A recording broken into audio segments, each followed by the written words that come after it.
Hello everyone and welcome along to another edition of Weekend Winners. Great to have your company, and I'm joined by co-host Luke Bowden. How are you, Luke? Good, Cedo. Now, first up on our run sheet here, we've got weekend winners, and we didn't really pick too many for the punters last weekend, and I think the losing streak really started Friday night. Obviously, you're a big Pie supporter, your wife's Hawthorn supporter, so yeah, it was just pretty much, it was a losing weekend from Friday afternoon, wasn't it? Well, it was. The Pies, however, are still in there, unlike your team, Geelong. What happened there? I don't know. Like, obviously, Matt Smith, one of the Mercury journalists, is the only Fremantle supporter in the state, and you can't wipe the smile off his face at the moment.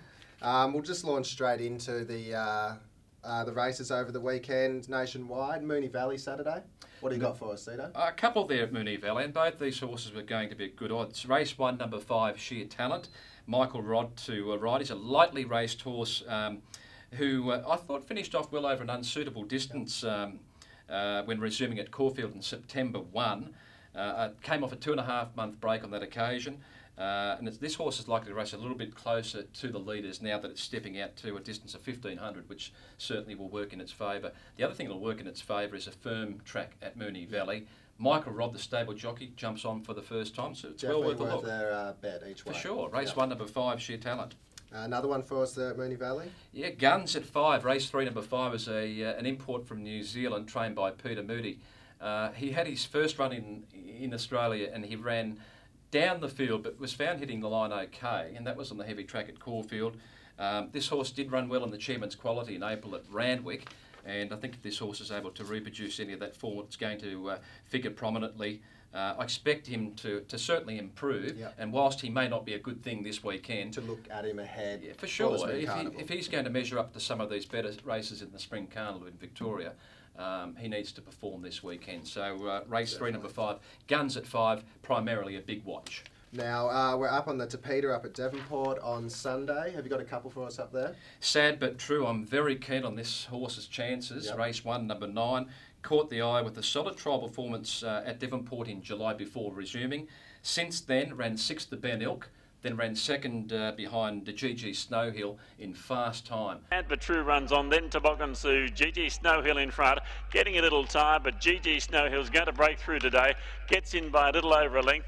Sad but true, good run into 2nd spot. I think like its acceleration at the end was really impressive, and it came home really strongly. And I think the step up to the 1350 will certainly suit it. It's the best, clearly the best of the day at Devonport. Race 1, number 9, Sad but True. Now we've also got another one up there at Devonport, Settler's Clock. That's race number 2, number 10. Yes, Settler's Clock, one of the Dave and Scott Brunton trained horses. This particular horse finished 2nd in a trial recently behind Streetwise Savoir. Got back to 4th, worked home very well to finish 2nd to that horse, and recorded very good sectional times on the way home. So whilst I'm not saying he's a special this week, I think we should keep an eye out for him. He's certainly above average. Race 2, number 10, and that is Settler's Clock. Great. So now also on Sunday you'll be out the harnesses at Elwick. So what have we got out there? Yes, race 6, number 5, Advanced Art, to be driven by Gareth Rattray. Look, he won't find an easier field than this. This is certainly his race. He's got enough speed from gate 5 to carve across and find a prominent position early in the race. And look, he's won 2 races on the Hobart track. He's been placed on a few occasions, and as I said, this is not overly strong. So I think Advanced Art. He's probably best over a mile, but the 2090, with the right sort of run in the race, I think you'll find it'll win. Race 6, number 5, Advanced Art. Now, you've got another one for us, Damien, race number 7, number 12, and I'll let you tell the punters what name it is. Sugar Sticky Sweet Stuff. Not certain how it's been named, but anyhow, that is its name, and it goes okay as well.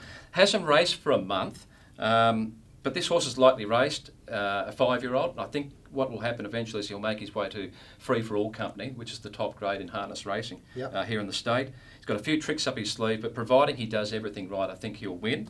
100 metres left to go. In front is Gavrail. Sugar Sticky Sweet Stuff is really motoring now. Gavrail in front, but Sugar Sticky Sweet Stuff will win the first. As Sugar Sticky Sweet Stuff goes home to score. Beats Gavrail, 3rd Russell Boy. Good go for 4th. Luke Thomas. The main danger is Jezerelski Lease in the same race. That does look the best Quinella of the night. So race 7, number 12, Sugar Sticky Sweet Stuff, Quinella up with Jezerelski Lease. Excellent.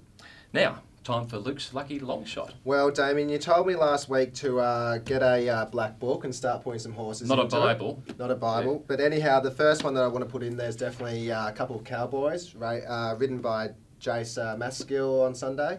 Look, it's had 2 of its last 5 starts were wins, and they were both from the inside. It's running from a wide barrier this weekend on a sprint over 1,000 metres, but I think it's a really good chance. I wouldn't be too concerned, Luke, about barrier. It's drawn out wide this week.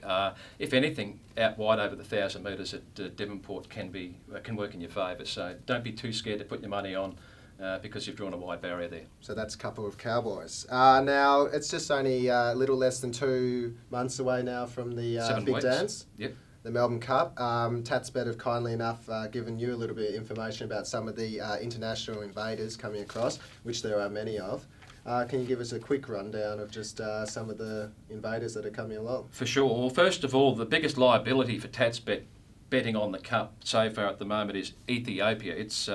It'll be a very bad result for them if it happens to win. Zarella, fictional account, I Have a Dream, and also exceptionally have been well backed with Tatsbet already in markets. Mount Athos is the early favourite for the Melbourne Cup, $11. It's won 7 of 20, prepared by Luca Kamani. It's nominated for both the Caulfield and Melbourne Cups. Yep. Interestingly enough, it hasn't won a race over 2,800 metres. Melbourne Cup's 2 miles, but the Kamani polish on it, you can never underestimate. Green Moon was a great effort in the Memsie. It's $13. Red Cadet ran second to Dunedin in last year's Cup. It's in the market at 17. Americane, 2010 winner. Again in the market, $16. Dunedin, last year's Cup winner, $15. And Brigantin is an interesting stayer, French stayer, who's been back from $101 into $21. So obviously the camp seem to think that it'll run well in the Cup, providing it gets a start. So that's it for another edition of Weekend Winners. All the best, Luke, with your selections this weekend. Thanks for having me along, Damien, once again. And don't forget Weekend Winners. You can catch it on the Mercury website as well. Yep. Get on there and check out in depth the look at all our best bets for the weekend. We'll catch you next week on Weekend Winners, and don't forget, the more they win, the better the price.